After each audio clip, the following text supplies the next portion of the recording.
श्रावण महिना नुकताच सुरू झाला होता. कोकणातल्या रत्नागिरी जिल्ह्यातलं एक छोटंसं खेडं घोषवाडी, डोंगराच्या कुशीत वसलेलं, जिकडे तिकडे हिरवळच हिरवळ, धुक्याचं आवरण आणि चहूकडे पावसाची रिपरिप. या गावापासून सुमारे 2 किलोमीटर अंतरावर होता एक जुना पडका वाडा, देशमुख वाडा. पण खूप वर्षांपासून गावकऱ्यांनी तिथं येणं जाणं बंद केलं होतं. सर्वत्र गूढ भीतीदायक वातावरण असायचं. पुणे शहरातून शिकलेला प्रवीण दामले, एक फोटोग्राफर, त्या गावात आला. त्याला निसर्ग छायाचित्रण अतिशय आवडत. त्याला कोकणाचं सौंदर्य खुणावत होतं. तो त्या गावाच्या प्रेमातच पडला. गावात आल्यावर गावकऱ्यांना तो सांगत होता, इथे मी ग्रामीण जीवनशैली, निसर्ग व जुने पुरातन घर वाडे याचा अभ्यास व फोटो घेण्यासाठी आलो आहे.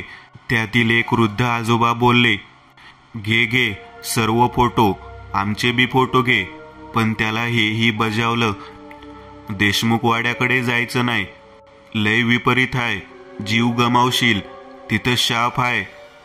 आणि तो वाडा फोटोसाठी नाही, मृत्यूसाठीच ओळखला जातो या, त्यामुळे तिकडं पाऊल बी टाकायचं नाही. पण शहरात शिकलेल्या प्रवीणला हे सगळं अंधश्रद्धा वाटलं.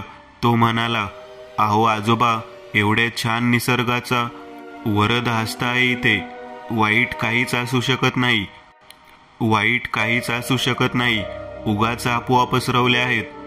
आजोबा बोलले, बघ पोरा, मुलासारखा आहेस माझ्या, म्हणून सावध करतोय. एवढं बोलून आजोबा निघून गेले. प्रवीणला त्या रात्री एका आजींनी त्याच्या घरी आश्रय दिला. चुलीवरची गरम गरम भाकरी व ठेचा वाढला.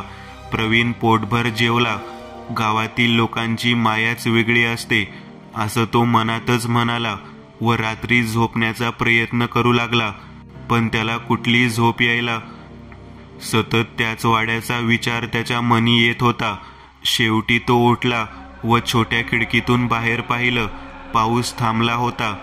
मी आता जाऊन बघतो काय आहे एवढं तिथे, म्हणून तो त्याचा कॅमेरा व बाकीचे साधन घेऊन हळूच बाहेर पडला. सर्व गाव शांत झोपेत होतं. पावसाळी थंड वातावरण, नीरव शांतता होती. गावापासून 30-40 मिनिटाचं अंतर होतं. रस्ता काटेरी झुडपातून जात होता. प्रवीणने जसं हळूहळू जंगलात प्रवेश केला तसं वातावरण बदलत होतं. कोणीतरी कुजबुजत आहे असं त्याला जाणवत होतं. अचानक शांत वातावरण आणि अचानक कोसळणारा पाऊस, जणू काही निसर्गानं आधीच इशारा दिला होता. प्रवीण वाड्याच्या फाटकात पोहोचला. वाड्याचं फाटक कर कर आवाज करत त्याने उघडलं व वाड्याजवळ पोहोचला. वाडा मोडकळीस आलेला पण अजूनही उभा होता. त्यानं वाड्याच्या दरवाजापाशी उभं राहतच तो लाकडी दरवाजा आपोआप उघडला गेला. त्याने कसलाही विचार न करता आत प्रवेश केला. त्याला कल्पनाही नव्हती त्याच्यासोबत भयंकर गोष्टीची मालिका सुरू झाली आहे. तेवढ्यात एक भयंकर वाऱ्याचा झोत त्याच्या अंगावरून गेला. वाड्याचा दरवाजा आपोआप धाडकन बंद झाला.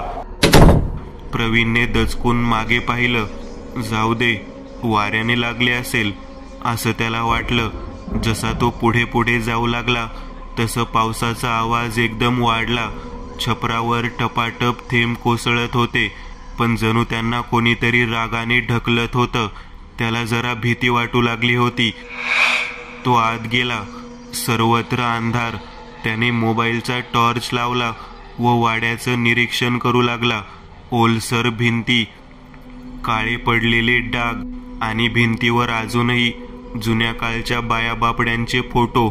एकात एक मुलगी होती, लाल साडीत, केस सोडलेले, डोळे पाणीदार, गुलाबी नाजूक ओठ आणि कमनीय बांधा, नजर थेट कॅमेऱ्याकडे पाहणारी. प्रवीण तर नकळत त्या फोटोच्या प्रेमात पडला व नकळत स्पर्श करून त्या फोटोला जवळून बघू लागला. तसं अचानक झटका लागल्यासारखं काहीतरी त्याला जाणवलं. तसं तो मागे झाला. यार, हा फोटो तर काढलाच पाहिजे. साक्षात मोहिनीचं रूप आहे, माझी मोहिनी. प्रवीण तिचा फोटो टिपत होता. तेवढ्यात त्याच्या कॅमेऱ्याचा फ्लॅश आपोआप बंद झाला आणि मागून एक हलकासा स्त्रीचा आवाज आला, का घेतोस माझा फोटो? तो चमकला, मागे वळला, कुणीच नव्हतं. तो घाबरत आजूबाजूला नजर फिरवतो, कोणीच नसतं. मला भास झाला असेल असा विचार करून तो परत फोटो काढू लागतो. तेच का घेतो माझा फोटो असा आवाज येतो. तसा तो आजूबाजूला बघू लागतो. तेच त्याचं लक्ष वरती पहिल्या मजल्यावर जातं. तीच लाल साडीतील स्त्री हातवारे करून त्याला बोलवीत होती. त्याला काही समजेना. ही स्त्री तर या फोटोत आहे, मग ही जिवंत कशी? पण कदाचित असेल जिवंत, म्हणून तर बोलत आहे आपल्याला. असं बोलून तो हळूहळू ते लाकडी जिने चढून आतमध्ये वरती जाऊ लागला. त्याला वरती कोणीच दिसले नाही. हळूहळू त्याचे डोळे मिटू लागले व त्याला झोप लागली. अचानक कसल्या तरी पुटपुटण्याच्या आवाजाने तो दचकून उठला. आजूबाजूला पाहिले, कोणीच नव्हतं. तो तिथेच वरती बसून राहिला. त्याला वाटलं कोणीतरी सतत त्याच्याकडे पाहतंय. काही वेळाने त्याला ती लाल साडीतली स्त्री परत दिसली. जणू त्याच्याकडे बघूनच हसत होती. तो पटकन त्या स्त्रीच्या मागे गेला. खोली छोटीच होती, पण कसला तरी उग्र वास होता. त्याचं लक्ष एका आरशाकडे गेलं. त्यात त्याचा चेहरा नव्हता, फक्त एक लाल साडीतली ती स्त्री दिसत होती. त्याने झपकन मागे वळून पाहिलं, पण त्या खोलीत तो सोडून कोणीच नव्हतं. पण ती स्त्री मात्र आरशात दिसत होती. भेसूर रडत होती, डोळ्यातून रक्त गळणारी. ते पाहून प्रवीणचे हातपाय कापू लागले. घाम फुटला. प्रवीण घाबरून मागे वळला. कोणीच नव्हतं, पण आरशातली सावली तशीच राहिली होती. तो पळत पळत खाली जिने उतरून येण्याचा प्रयत्न करत होता, पण कितीही जिना उतरलं तरीही तो तिथेच येत होता. वाचवा, कोणी आहे का? वाचवा मला, प्रवीण ओरडत होता. पण त्याचा आवाज ऐकायला तिथे कोणीच नव्हतं. अचानक वाड्यातील दिवे चालू बंद होऊ लागले. त्याला त्या प्रकाशात लाल साडीतले खूप स्त्रिया हसताना रडताना दिसू लागल्या. त्याचे हृदय वेगाने धडधड करू लागले. पावसाचा जोर वाढला. विजाचा कडकडाट स्पष्ट ऐकू येत होता. अचानक एक थंडगार स्पर्श त्याच्या मानेवर होतो आणि घाबरत मागे वळून बघताच बेशुद्ध पडतो. गावात दुसऱ्या दिवशी त्या आजी बोलल्या, ओ गावकरी, लय विपरीत झालं बघा. तो कालचा पाहुणा सकाळपासून घरला नाही, वाड्यात गेला वाटतं. त्याला वाचवायला हवं. गावकरी बोलले, सांगितलं होतं त्याला जाऊ नको, जीवाला मुकशील. आपण गेलो तर आपला बी जीव जायचा. आणि हे बघा, रात्रीपासून पावसाचं प्रमाण वाढतच आहे. सकाळ झाली तरी ढगफुटीसारखा जोर आहे. एक मुलगा बोलतो, कोणीतरी वाड्यात फसले म्हणून पाऊस थांबत नाही. अरे कोण काय, कालचा तो पाहुणाच अडकला आहे वाड्यात. या शहरातल्या माणसांना जरा बी ऐकायचं नसतं मोठ्याचं. एक मध्यम वयस्कर माणूस म्हणाला, बराबर आहे, पण त्या मुलाला वाचवायला हवं. तुम्ही नसाल येत तरी एकटाच जातो म्या. असं बोलून तो व्यक्ती एकटाच प्रवीणच्या मागावर गेला. आभाळ एवढं भरून आलतं की दिवसाही रात्रच भासत होती, पण जंगलात त्याच्या पायाचे ठसे एका जागेवरून विरले होते आणि देशमुख वाड्याचं दार आपोआप बंद झालं होतं. तेव्हाच त्यांना वाड्याच्या विहिरीजवळ प्रवीणचा कॅमेरा पडलेला मिळाला. त्याने कॅमेरा उचलला व त्याने फोटो पाहिले. पहिल्या फोटोमध्ये निसर्ग, वाडा, भिंतीवरचे चित्र आणि शेवटच्या फोटोत प्रवीणचा चेहरा नाही, पण त्याच्या मागे एक लाल साडीतली बाई हातात त्याच्या गळा पकडलेला. ते बघून घाबरून त्याने कॅमेरा विहिरीत फेकला. तो घाबरतच पळत धापा टाकत गावात आला व घाबरत घडलेला प्रकार सांगितला. त्या स्त्रीने विहिरीत अजून एकाचा जीव घेतलाच. तिला त्याने परत जागं केलं. आपण काहीतरी केलं पाहिजे. तिथेच सर्व शांतपणे ऐकत असलेल्या गावातल्या एका ज्येष्ठ व्यक्तीने सांगितलं, देशमुख वाड्याच्या भिंतीवर एक काळा लेप आहे जो दर पिढी गणिक वाढतोय. तो लेप म्हणजेच मोहिनीच्या आत्म्याचा शापित थर. आणि जेव्हा तो पूर्ण वाडा व्यापेल, आपलं गाव पण त्यातून वाचणार नाही. ती वेळ आता आली आहे. त्या लेपाखाली अजूनही जिवंत लोकांचे रक्ताचे हाताचे ठसे आहेत. जणू ते वाड्यात अडकलेले लोक बाहेर पडण्यासाठी भिंतीवर ओरबाडत राहिले. प्रवीणच्या बेपत्ता झाल्यानंतर गावकऱ्यांनी विहिरीला कव्हर टाकलं होतं. काही दिवस शांततेत गेले, पण एका रात्री अचानक आरडाओरड सुरू झाली. ते कव्हर आपोआप बाजूला सरकलेलं दिसलं. त्याच दिवशी गावातली एक बाई, सौ केळकर, रात्री शौचासाठी बाहेर गेली. तिला विहिरीतून ओम नमो असा मंत्र ऐकू आला, पण तो मंत्र खूप वेगळा होता. आवाजात एक विचित्र करुणा आणि राग दोन्ही मिसळले होते. ती जवळ गेली तर विहिरीत एका बाईचा अर्धवट चेहरा दिसला. रक्तबंबाळ डोळे, लाल साडी आणि तुटलेले मंगळसूत्र. काय झालतं हे कोणीच पाहिलं नाही, पण केळकरबाईचा नक्कीच त्या विहिरीने जीव घेतला. गावात प्रवीण त्या वाड्यात गेल्यापासून चित्रविचित्र घटना घडत होत्या. पाऊस चालूच होता. सगळीकडे शोकाकुल वातावरण झाले होते. त्याच्या दुसऱ्या आठवड्यात गावात भजन चालू होते, पण मंदिरातले घंटानाद अचानक थांबले. पुजारी जपमाळ घेऊन एकाग्र झाला व काही वेळेने झटकन डोळे उघडून पुजाऱ्याने गावकऱ्यांना सांगितलं, गावावर वाईट शक्तीची सावली उमटली आहे. मला प्रवीणचा आवाज ऐकू आला. तो म्हणत होता, माझी चूक झाली, पण मी अजून तिथंच आहे. गावकरी चकित झाले. म्हणजे काय, प्रवीण मेला नाही आहे का? गावात नवीन चर्चा सुरू झाली. मोहिनी फक्त लोकांना मारत नाही, त्यांना आपल्यात सामील करत आहे. देशमुख वाडा आता केवळ भूतांचं वास्तव्य नाही, तर एक जागा आहे जिथं जीव अडकतात आणि हळूहळू मोहिनीचं रूप घेतात. आता आपल्याला सावधान राहायला हवं. तिचं अस्तित्व फक्त वाड्यामध्ये नाही राहिलं, तिची शक्ती दुप्पट झाली आहे, जी आपल्या गावावर पण पसरली आहे. एक एक दिवस भीतीने गावकरी घालवत होते. लग्न सराईचे दिवस चालू होते. गावात एका नर्सचं लग्न ठरलं. सर्व खूप खुश होते. जणू गावात परत हसू चैतन्य येतंय. तिचं नाव मेघा. पण जेव्हा त्या गावातील वयस्कर व्यक्तीने मेघाचा चेहरा पाहिला आणि तो चेहरा प्रवीणच्या एका जुन्या फोटोमधल्या मोहिनीच्या तोंडाशी तंतोतंत जुळत होता असं त्याला जाणवलं. तो खूप घाबरला. पण तो कोणाला काय सांगणार? कोण विश्वास ठेवणार? त्याला एके रात्री स्वप्न पडलं.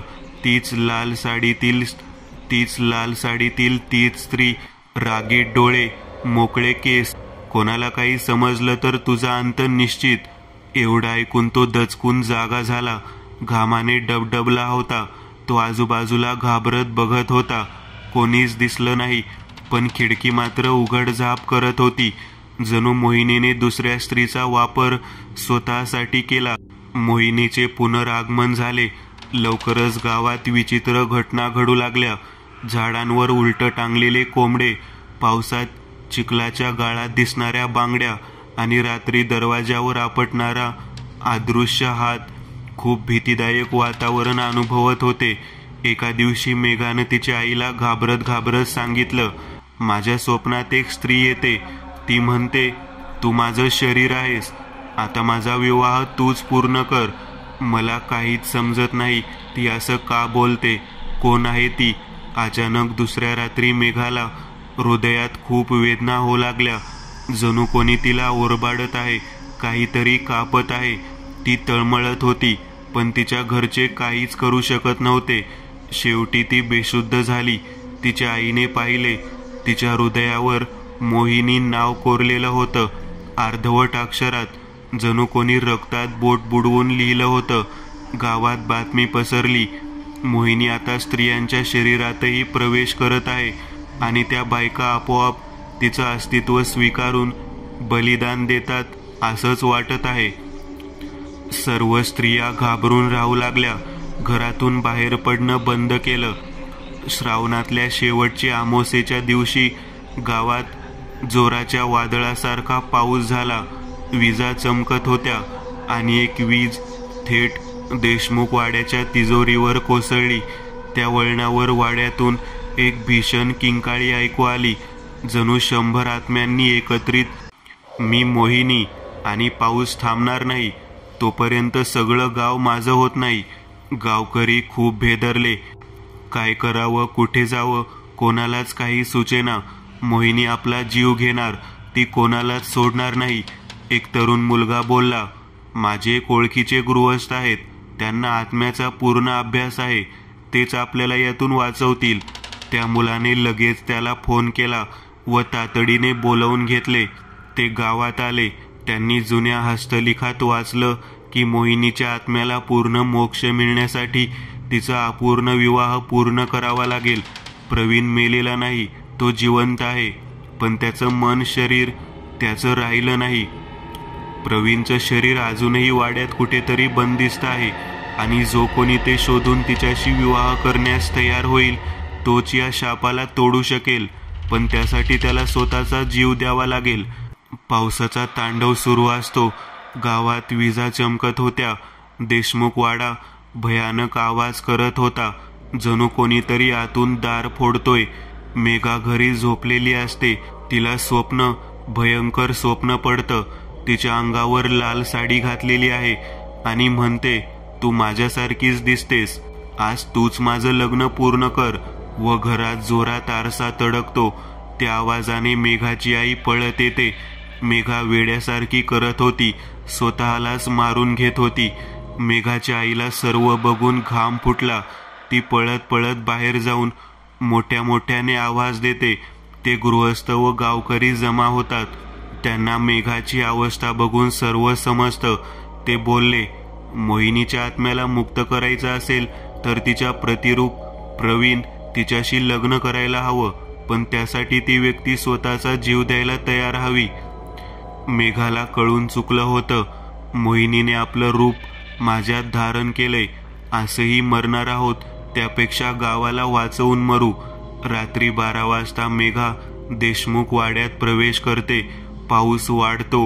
वादळ चालू होते. झाडं झुडपं वेगाने हालू लागतात. ती आतमध्ये जाते. वाड्यात निळसर प्रकाश दिसतो. त्यात प्रवीण शून्य नजरेत उभा असतो. मेघा समोर उभी राहते व मोहिनी तिचं शरीर सोडून तिच्या समोर भयंकर रूपात येते. सर्वजण खूप घाबरतात, पण मेघा म्हणते, जा, मी तयार आहे.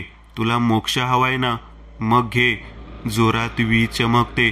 मोहिनी मेघाच्या शरीरात जलद गतीने एक होते आणि अचानक वाड्याचा दरवाजा आपोआप बंद होतो. आतून भयंकर ओरडणं, रडणं, हसण्याचा आवाज घुमतो. मोहिनीचा आत्मा जणू प्रवीणलाच तिचा प्रियकर मानत होता. ज्याने फसवलं तो वाचला, पण निष्पाप जीवाचा अंत झाला. दुसऱ्या दिवशी सकाळी पाऊस थांबतो. गावात सूर्य उगवतो आणि 16 वर्षांनी पहिल्यांदा देशमुख वाडा खाली कोसळतो. तिथे फक्त एक साडी सापडते, अर्धवट लाल साडी. आता गाव शांत झालंय, पण कधी त्या वाटेवरून गेलं तर हळूच कुजबूज येते. मी परत येईन जर कोणी पुन्हा माझ्या प्रेमाची थट्टा केली तर. कथा तर संपली, पण पाऊस कधीच संपू नये असं वाटतंय ना.